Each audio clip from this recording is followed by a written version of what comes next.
all in this venue covered by His protection, and most of all, giving us today this wonderful weather.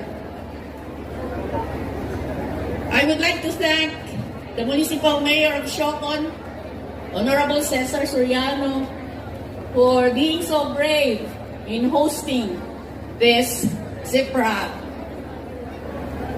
May this event inspire us more to strive for greatness and excellence by willingly putting in our efforts, our time, and sacrifices, which are all essential to achieve our goals.